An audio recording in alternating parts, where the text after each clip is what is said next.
Are you tired of getting that deer in the headlights look when you're trying to explain libertarianism to your friends and family? Yeah, let's talk about that. Instead of focusing on winning arguments, we're teaching the basic fundamentals of sales and marketing and how we can use them to win in the world of politics, teaching you how to meet people where they're at on the issues they care about. Welcome to the Brian Nichols Show. Well, happy Friday there, folks. Brian Nichols here on the Brian Nichols Show, and thank you for joining us on, of course, another fun-filled episode. I am, as always, your humble host, joining you live from our Stratus IP studios here in lovely Eastern Indiana. Don't let cyber attacks or outdated business technology put your company at risk. Learn more at briannicholsshow.com/Stratus IP. All right, folks. Well, yeah, that is the question. Are you tired of that deer in the headlights look when you're talking about libertarianism, when you're talking about it to who? Your friends and your family, the folks who actually matter in your circle. Well, how about this? Do you find yourself having the same conversation with them over and over and over again with real no progress being made? Do you just wish there was some way to easily and effectively explain libertarianism to people without it being in a way that sounding like it came straight out of an econ textbook? Well, have no fear. Today, we are going to discuss how you can make people feel at ease and connect with them more effectively by using humor, providing examples that are familiar or relevant to them, listening carefully without judging their points of view too quickly, and enjoying yourself in the process. So, first things first, let's remember to what? Say it all with me. Meet people where they're at on the issues they care about. Instead of going into a history lesson about libertarianism, find out what issues they care about and then connect the dots for them. For example, if they're worried about the economy, let's say, show them how government intervention is actually making things worse.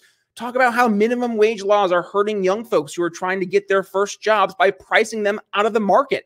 And hey, if they're concerned about social issues, remind them that individual freedom allows people to live their best lives without arbitrary government rules being in the way. And now it's time for you to have some fun with it. Humor is a great way to make your point and to make it more memorable as well. You can use humor to illustrate how ridiculous government actions are or how silly certain politicians may look. Heck, go ahead, make fun of the politicians, but make sure you do not make fun of the people. If you want to use humor, make sure it's good-natured and don't come across as a mean-spirited jerk. Use humor to illustrate an important point and then, of course, use it to help drive home that point and make it memorable. But don't just rely on that alone. Be sure to use some facts and logic along the way as well. I know you guys like that. Also, real-life examples help. Instead of talking about abstract concepts, let's give them examples of how libertarian principles play out in the real world. Talk about how the sharing economy like Uber and Airbnb, back when they first started, were shining examples of how free markets led to innovation and more options for consumers. Talk about how the internet has given us more freedom to communicate and share information than ever in history before. Discuss how these innovations have led to greater prosperity, not for a few, but for everyone. It's also important to keep an open mind and be willing to change your perspective. Admitting when you don't know everything and being willing to change your mind will help you build trust with folks.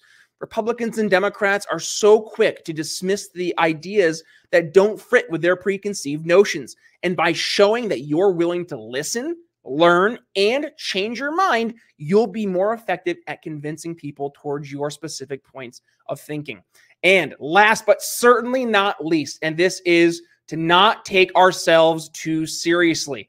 Now, I can hear you longtime listeners of the show saying, but Brian, you used to say nobody's going to take the Libertarian Party seriously unless it takes itself seriously first.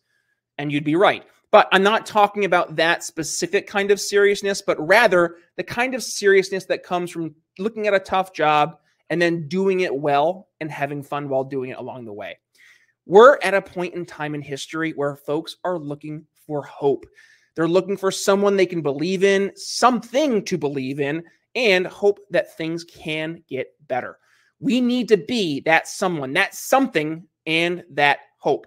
People are more likely to listen to you if you come across as friendly and approachable rather than being too rigid and morose.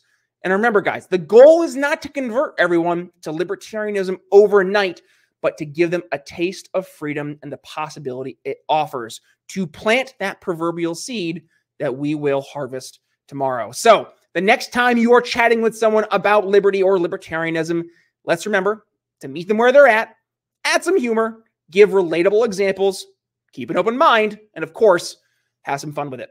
All right, folks, that's all I have for you today. With that being said, if you got some value from today's episode and you think that this could be a great tool in the tool belt to help sell liberty to friends and family, we'll go ahead and give today's episode a share. When you go ahead and share it, please tag yours truly at B Nichols Liberty. And by the way, did you know we have a great ebook that you can go ahead and download for free? It is 4 easy steps you can implement now to help sell liberty to friends and family. I will include said ebook in the show notes. It is free, so go over and check it out. And if you're joining us on the audio version of the show, which I know 99% of you are, no worries. Head to briannicholsshow.com or just click the artwork in your podcast catcher. We'll bring you to today's episode where you can find all those links. Plus, you can find the transcript of today's episode, the video version of today's episode, and you can find all 600 and almost 60 shows of the Brian Nichols Show. Can you believe it? 660 episodes almost. Whew. Yeah, and we're already on the way to episode 700, aiming for a big guest there to be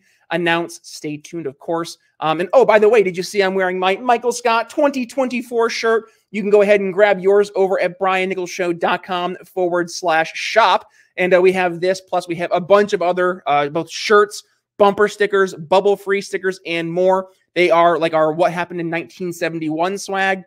Now, that's what I call Tyranny Klaus Schwab. Our Magic Money Tree shirt. We have our Biden, Don't Nuke Me Bro, shirt and more. So please go ahead, check out t-shirts, backpacks, garden signs, bumper stickers, you name it. It's over at the shop. And use code TBNS at checkout for 10% off. All that being said, folks, thank you for an amazing week of guests here on the program.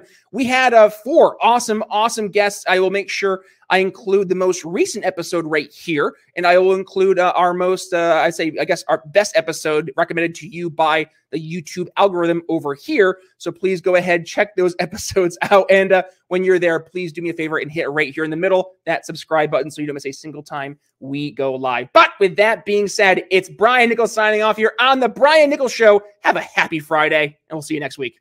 Thanks for listening to The Brian Nichols Show. Find more episodes at briannicholsshow.com.